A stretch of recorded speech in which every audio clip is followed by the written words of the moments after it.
I think one of the interesting aspects of critical ischemia is that unlike maybe some of the more traditional, cardiovascular interventions we're familiar with, this isn't a patient group where you treat the patient and their symptoms are relieved and they go home and they you don't see them again for years and years and years. Mm-hmm. This is a disease state that requires care after treatment, right?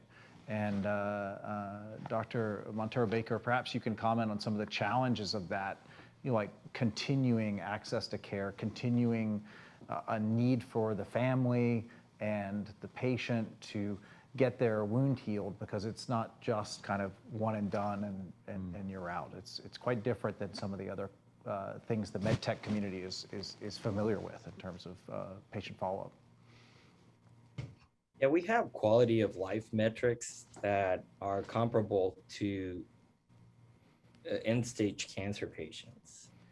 That is how detrimental this is viewed. Unfortunately, you're not right. I mean, I come with an appendicitis.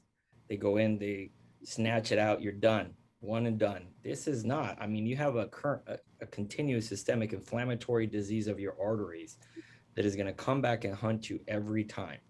And as vascular interventionalists, we go back and we open and we treat and maybe we stent but at the end of the day, also what we're doing there is muckering up and creating inflammation. And it's also going to come back with the restenosis cascade and intimal hyperplasia.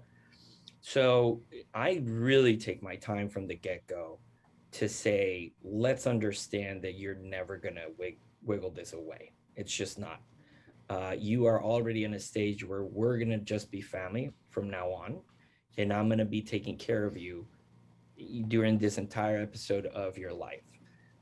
Surveillance, wound care management, adequate shoeing, change of lifestyle, and then family network are probably some of the more important things moving forward.